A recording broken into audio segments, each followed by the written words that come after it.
Hello guys, the depth queen के dark depth world में आपका स्वागत है। तो आज का जो मेरा टॉपिक है वो टॉपिक है रेहान के ऊपर। सबसे पहले तो रेहान को जन्मदिन की बहुत बहुत शुभकामनाएं। मुझे नहीं पता मैं लेट हूँ या मैं जल्दी हूँ या मैं कुछ ज़्यादा ही ऑन टाइम हूँ, मुझे नहीं पता। बट मैं उसे शुभकामनाएं देना चाहती हूँ और शुभकामनाएं कभी भी बासी नहीं होती हैं, वो हमेशा फ्रेश ही रहती हैं। क्योंकि उनका जो एक मोल होता है, एक कीमत होती है, वो उसका बहुत ही ज़्यादा खूबसूरत मोल होता है। उसकी कीमत बड़ी खूबसूरत होती है क्योंकि दुआ कह लो, प्रार्थना कह लो, ये बहुत ही इसका एक बड़ा ही खूबसूरत सा आपकी ज़िंदगी में एक एहसास होता है जिसे आप खुद फील कर सकते हैं। तो खैर चलिए, मैं आगे समय ना लेते हुए वीडियो को शुरू करती हूँ। और अभी जैसे कि आप लोगों ने देखा होगा कि जनाब ने व्लॉग बनाया। देखिए, मैंने इनका व्लॉग देखा नहीं है। मैंने इनका जो भी व्लॉग देखा है ना, सिर्फ स्क्रॉल करके आगे कर करके देखा है। ना मैंने कोई डायलॉग सुना है, ना ही मैंने कोई कुछ देखने की कोशिश की है। कमेंट सेक्शन मैंने पढ़े, मैंने कुछ नहीं पढ़ा। मैंने सिर्फ आगे कर करके देखा है। और जितना भी मैंने देखा है, मुझे एक चीज़ दिखी है। पहली बात तो है कि जनाब और मैडम काफ़ी अपना क्लोज बॉन्ड दिखा रहे हैं, जो कि अच्छी बात है। अब नहीं दिखाया तो कब दिखाया भाई? दोनों अभी यंग हैं, कोई बुज़ुर्ग भी नहीं हुए हैं, और पहला बच्चा हुआ है। तो भाई अभी इनकी मैरिड लाइफ में बहुत कुछ है एक्सप्लोर करने के लिए, और होना भी चाहिए। मैं खुश हूँ कि फाइनली मैडम को जो है वो रिस्पेक्ट हस्बैंड से मिल रही है, वो अटेंशन मिल रही है। भले ही अब वो इसके पीछे की क्या रियलिटी है वो एक अलग बात है, बट देखकर अच्छा लगा। सो बहुत अच्छा लगा, मुझे देखकर जेन्युइनली अच्छा लगा। अब मैं देख रही हूँ रेहान को। रेहान का जितना भी मैंने जो ये व्लॉग बनाया बर्थडे का, वो सब आगे कर करके मैंने देखा। और एक चीज़ मुझे बड़ी अच्छी से समझ में आ गई कि जनाब तो जितने क्लोज हैं इसके, ये भी उनको बहुत ज़्यादा मानता है, रिस्पेक्ट देता है। इवन मैडम और जनाब दोनों को देता है। यानी कि इन दोनों पार्टीज़ का आपस में काफ़ी क्लोज बॉन्ड है। अच्छा, इसकी बहन भी वहाँ मौजूद थी, लेकिन मैं आपको बता दूं कि इसकी बहन का ना ही जनाब के साथ कोई बॉन्ड है और ना ही मैडम के साथ, तो बिल्कुल नहीं। चलो, एज अ एल्डर ब्रदर बहनों का नहीं बन पाता है, एक शर्म होती है। लेकिन भाभी के साथ तो आपका एक बॉन्ड हो सकता है। वो भी फीमेल है, आप भी फीमेल हो, एक होता है बॉन्ड। और डेफिनेटली मैं जो एक चीज़ और भी नोट कर रही हूँ कि इस लड़के की सॉरी, रेहान की जो पर्सनालिटी है, उसको ग्रूम करने में जनाब का और मैडम का, दोनों का बहुत बड़ा हाथ है। और ये भी उस चीज़ को मानता है, और ये भी जो लड़का है ये भी चाहता है कि मैं इन्हीं लोगों के साथ में बॉन्ड बना के रखूं। अपनी सो कॉल्ड बहन के बेवकूफ़ाना हरकतों पर उसको सपोर्ट करके मैं अपना भविष्य ना बर्बाद करूं, जैसे कि मेरी बहन का हो रहा है। हालांकि देखो, इन लोगों को कहा गया है कि भाई कमेंट सेक्शन मत पढ़ो, बट मैं मानती हूँ कि ये डेफिनेटली कमेंट सेक्शन पढ़ते होंगे।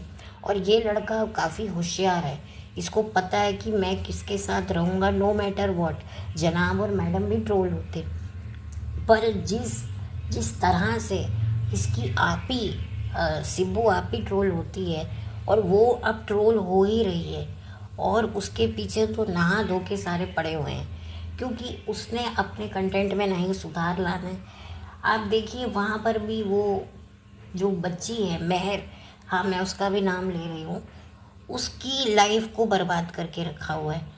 कहने को तो हमें दिख रहा है कि भाई वो उसकी गार्डियन बनी हुई है, पर वो उसकी गार्डियन नहीं बनी हुई है, वो उसकी ज़िंदगी बर्बाद करने की एक बहुत बड़ी वजह बनी हुई है, जो शायद चंद लोगों को ही दिख रहा है।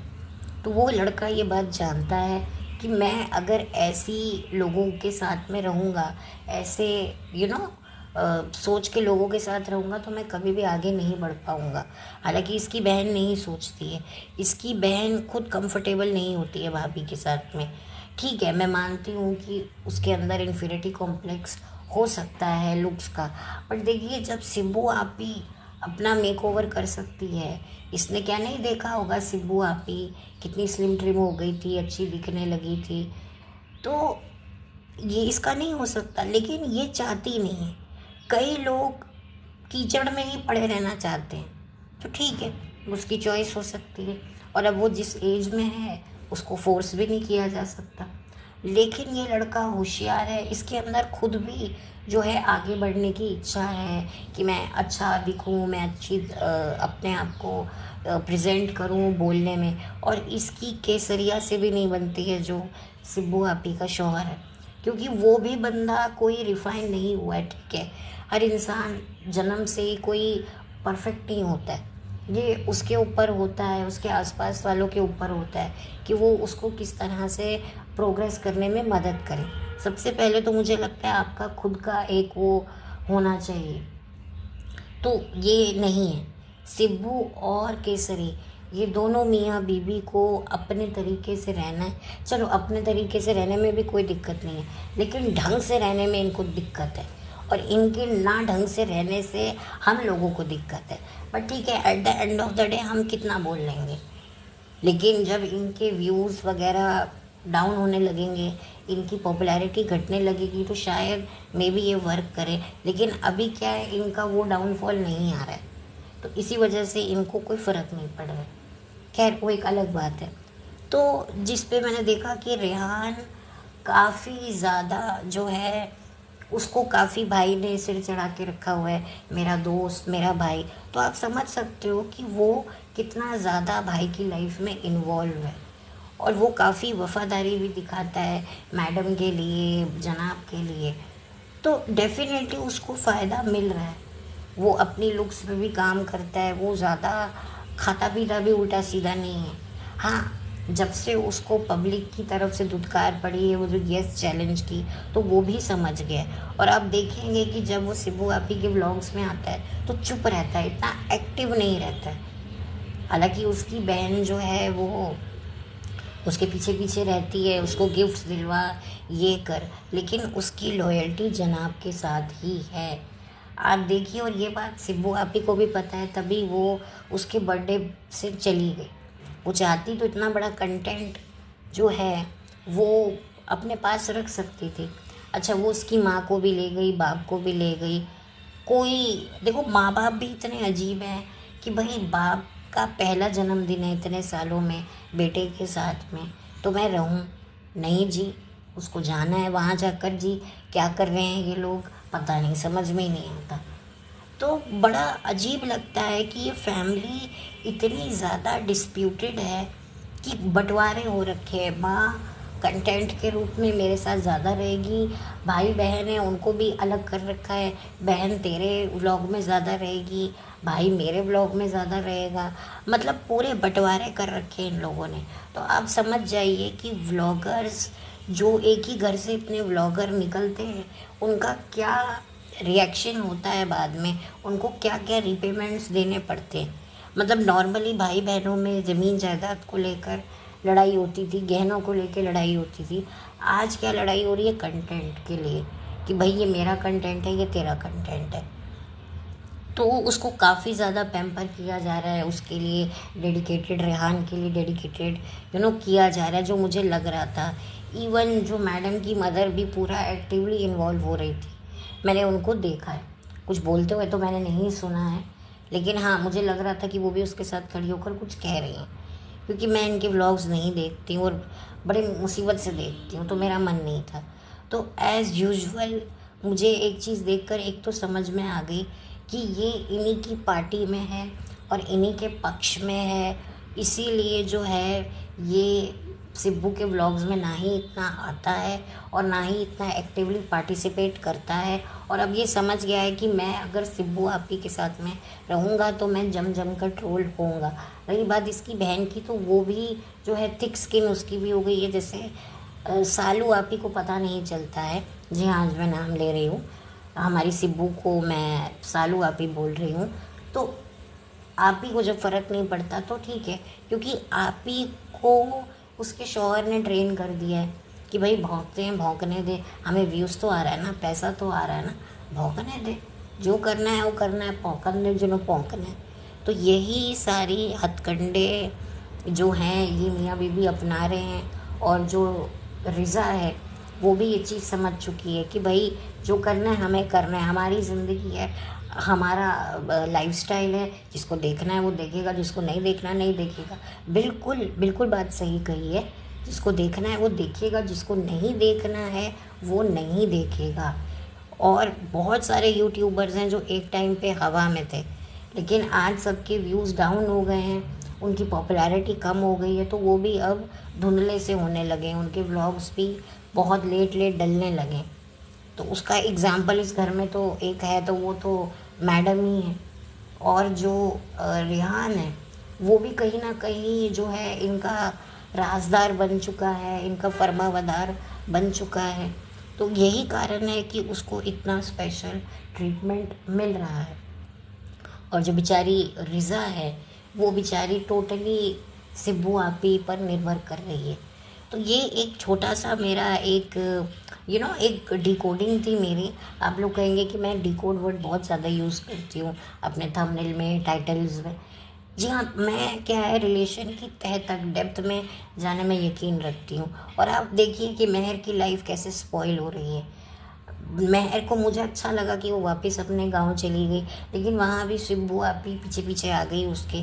मतलब कि दिखा रही है कि भाई हम ही उसको लाल रहे हैं, पाल रहे हैं, उसकी स्कूल की फीसें हैं। देखिए ये छोटे छोटे इन्वेस्टमेंट हैं जो सिब्बू करती है अपने शौहर के साथ में, और जिस पर इसका बस चलता है। रेहान पर इसका बस चलता नहीं है क्योंकि वो जनाब के पीछे छुप गया है। तो जनाब की एक दहाड़ से सिब्बू आपी का तो गला सूख जाता होगा, तो वो रेहान पे ज़ोर ज़बरदस्ती नहीं कर सकती। जो इंसान इस पर डिपेंड है वही इसके हत्थे चढ़ जाता है। अब कहने को आ रहा है कि महर के फादर नहीं चाहते थे कि वो शहर में रहे, तो इन्होंने एक बीच का रास्ता निकाला कि ठीक है भाई, हम जो है वहाँ नहीं तो यहाँ की रिस्पॉन्सिबिलिटी ले लेंगे गांव की, और हम यहाँ पर इसको करेंगे। तो ठीक है, इसी वजह से फादर ने भी ज़्यादा कुछ कहा नहीं होगा क्योंकि भाई वो इनके यहाँ नौकरी करते हैं। तो ये देखिए मजबूरी का कैसे फ़ायदा उठाया जाता है। तो आप समझ सकते हैं कि ये होती है हम लोगों की सोच कि हमारी अंटी में ज़रा ज़रा से गरम करारे नोट आने लगते हैं तो हम हर इंसान को चाय समझ के पीने लगते हैं, उसका खून चूसने लगते हैं कि भाई हमारी जेब में तो गरम गरम नोट है, भाई मुंह पे फेंक के मारेंगे, काम होता है या नहीं होता है। और बात भी सही है, जिस तरह का माहौल है, जिस तरह से गरीबी है, इतनी ज़्यादा लोगों की ज़रूरतें हैं, तो हर कोई सोचता है कि नहीं यार ठीक है चलो कर लो, कहाँ से हमें करने को मिलेगा, ये लोग कर तो रहे हैं। और इसी वजह से यही कारण है कि सिब्बू जो है इस बार गई हुई है, और वो इतना बड़ा कंटेंट छोड़ के गई हुई है क्योंकि उसको पता है कि अब रेहान से ज़्यादा, रिज़ा से ज़्यादा अगर कोई कंटेंट इस वक्त काफ़ी ज़्यादा हॉट है, चर्चा में है, तो वो है महर। तो महर को पकड़ो, भाड़ में जाए रेहान, भाड़ में जाए रिज़ा। खैर रिज़ा तो भाड़ में नहीं जाएगी, लेकिन रेहान को तो ठीक है, वो एक थोड़ा बहुत फॉर्मेलिटी के लिए उसको गिफ्ट दिलवा के चली गई क्योंकि वो बिल्कुल भी उससे नहीं बिगाड़ सकती, क्योंकि भाई उसकी माँ बेबी मासी की वजह से वो इसको थोड़ा बहुत टॉलरेट कर रही है। तभी तो देखिए बेबी मासी वहाँ बुखार में भी इसकी आओ भगत कर रही है। बताओ, इतनी तो कभी बेबी मासी ने अपने ससुराल वालों की आओ भगत नहीं करी होगी। अब मतलब मुझे समझ में नहीं आता, ये उनकी बहन की बेटी है या ये सास है कि भाई सासों के लिए बहुएं उठ उठ के मर मर के खाने बनाती हैं बीमारी में। तो यहाँ तो मुझे ये बात लग रही है। तो ये देखिए हर कोई कहीं ना कहीं दब रहा है, और कुछ देखिए दब तो रेहान भी रहा है, रेहान भी हर चीज़ समझता है, लेकिन उसको लगता है कि भाई मैं भाई भाभी के साथ में रहूँगा तो मैं थोड़ा सा जो है कुछ अच्छा सीख सकूँगा, क्योंकि सिब्बू आपी के साथ में तो रहकर कुछ नहीं सीखने को मिलेगा। हालांकि गलतियाँ जो है जनाब ने भी कर रखी हैं बद्दुआएं दे देकर, तो अब जनाब को भी समझ में आ गया, जनाब ने अब काफ़ी अपने आप में इम्प्रूवमेंट कर रहे हैं, जो अच्छी बात है। क्योंकि एक टाइम पे जनाब को भी काफ़ी घमंड आ गया था कि भाई मैं कहीं का प्रिंस चार्ल्स हूँ, मैं ये मैं वो, लेकिन जब पब्लिक ने इनको आईना दिखा दिया तो ये समझ गए कि नहीं भाई, अभी भी मेरी शक्ल तो प्रिंस चार्ल्स जैसी नहीं हुई है, मैं तो वैसे का वैसा ही हूँ। तो इसलिए अब वो धरती पर आ गए हैं, वो ज़मीन पर आ गए हैं, जो उनके कहते हैं ना पाँव ज़मीन पर नहीं पड़ते मेरे। तो जनाब का भी वही हाल होता था। तो अब जनाब को भी समझ में आ गया, और मैडम के व्लॉग्स के हाल देखकर जनाब भी समझ गए हैं कि नहीं भाई, मुझे वो गलतियाँ नहीं करनी हैं। और मैडम ने भी जो है सारा कंटेंट जनाब को दे ही देती हैं। तो इसी वजह से अब हो सकता है अगला व्लॉग मैडम का भी आएगा इसी बर्थडे को कंटिन्यू करने के लिए। तो बारी बारी से मियाँ बीवी पासिंग पास कर रहे हैं, किसका कितना व्लॉग बनेगा, कितने टाइमलाइन पर कितना चीज़ क्या दिखाएंगे। एक ने जन्मदिन की तैयारी की, दूसरे ने तोहफे खरीदे, तीसरे ने जो है वो जो तैयारी के पीछे जो तैयारी थी उसका कंटेंट शूट कर लिया। हालांकि अब सिब्बू जब तक आएगी तब हो सकता है वो उस चीज़ को करने के लिए दोबारा से जो है रेहान का बर्थडे सेलिब्रेट करे कि चलो मैं भी करती हूँ, लोग मुझे कह रहे हैं, क्योंकि उसने शायद स्टोरी भी नहीं लगाई है। क्योंकि अब जो है सिब्बू ने भी अपनी लाइफ ढूंढ ली है, क्योंकि उसको उसके हस्बैंड का बहुत बड़ा सपोर्ट है। देखिए, हम बात करते हैं फेमिनिज़्म की, लेकिन जो सच है वो सच है। एक औरत को ज़िंदगी में अगर अपने फादर, भाई, बेटे, पति, बॉयफ्रेंड का अगर सपोर्ट मिल जाए ना, तो वो कहाँ की कहाँ पहुँच सकती है। देखिए, सपोर्ट की ज़रूरत मर्दों को भी होती है, लेकिन औरत का थोड़ा सा एक अलग एक पर्सपेक्टिव होता है। आप लोग उसको अदरवाइज़ मत लीजिएगा, लेकिन ये जो सच है सच है। सिब्बू का आप देख सकते हैं कि जब से उसकी शादी हुई है उसमें एक गज़ब तरीके का कॉन्फिडेंस आया है। उसी ने कहा होगा कि भाई तुम जैसी दिखती हो वैसे ही करो, क्योंकि पहले सिब्बू अपने वेट को लेकर कॉन्शियस थी। ऑब्वियसली उसको शादी करनी थी, लेकिन अब क्या है, उसकी शादी हो गई है, पति हाथ में आ गया है। पति तो अब किसी भी हाल में मेरे साथ बातें देर देर रात तक करेगा ही। तो ये कॉन्फिडेंस उसके आगे, और उसका पति भी जिस तरीके से उसकी लल्लो पच्छो करता है, तो उसको लगता है भाई अब मुझे किसी और की ज़रूरत नहीं है। तो बस ठीक है, ज़रूरत ख़त्म तो भाई इंसान की कीमत भी ख़त्म। तो बस यही चल रहा है। तो खैर, जाते जाते अगेन रेहान को मैं बर्थडे की शुभकामनाएं देती हूँ। और लड़का जो है वो कुछ गलत नहीं कर रहा है। वो आप देख सकते हैं कि आप अगर अच्छे लोगों के साथ में रहेंगे तो आप अच्छा सीखेंगे, आप प्रोग्रेस करेंगे। ये सबसे बड़ा उदाहरण है जो मुझे लगता है हर किसी को सीखना चाहिए। जो लोग व्लॉगर के प्रेमी हैं, व्लॉग्स को पसंद करते हैं, तो आप देख सकते हैं कि कुसंगति एक अल्सर की तरह होती है जो आपको खा जाती है, आपके शरीर को खोखला कर देती है। तो जो लोग समझते नहीं है ना, जो लोग कहते हैं बैड कंपनी में क्यों नहीं जाना चाहिए, ऐसा थोड़ी ना होता है। क्योंकि हमें लगता है कि भाई हम अच्छे हैं तो हमें बैड कंपनी भी नहीं बिगाड़ सकती। ये बहुत कम लोगों के साथ होता है। ज़्यादातर क्या होता है, जैसे फॉर एग्ज़ाम्पल मैं सिगरेट शराब नहीं पीती, मैं सिगरेट शराब वाले लोगों के साथ में रोज़ कांटेक्ट करूँ तो ठीक है, मैं भले ही ना लूँ, लेकिन कहीं ना कहीं मेरे भी अंदर ये बात तो आएगी ना कि काश अगर मैं पीती तो कैसा लगता, कैसा होता है, क्या वाकई बड़ा अच्छा फील होता है इसको पीकर। ऐसा क्या है कि ये लोग इतना ड्रिंक करते हैं, स्मोक करते हैं। तो कहीं ना कहीं मेरे भाव में वो चीज़ आएगी, भले ही वर्तन में ना आए। बहुत कम लोग होते हैं जिनके ना भाव में वो चीज़ आती है ना वर्तन में चीज़ आती है। तो खैर ये एक अलग टॉपिक हो जाएगा, बट खैर जो भी है, रेहान का डिसीजन तो सही है। और मैं रिज़ा को भी यही बोलूँगी कि रिज़ा तुम भी जो है भाभी के साथ रहो, तुम्हारी ग्रूमिंग होगी। और देखो, भाभी को इस वक्त एक सपोर्ट की, प्यार की बहुत ज़रूरत है। तो तुम अगर भाभी को थोड़ा सपोर्ट दोगी, थोड़ा उनको रिस्पेक्ट दोगी, तो इसमें तुम्हारा ही फ़ायदा है। ठीक है, सिब्बू आपी को तुम दो, लेकिन जैसे रेहान ने अपने लिए एक स्टैंड लिया है, तुम भी स्टैंड लो। अब तुम्हारी एज है स्टैंड लेने की, अब तुम 3 साल की 4 साल की बच्ची नहीं हो। सो ठीक है, बस मुझे इतना कहना था। चलती हूँ, लौट कर मिलती हूँ। Have a blessed day, God bless, bye, take care.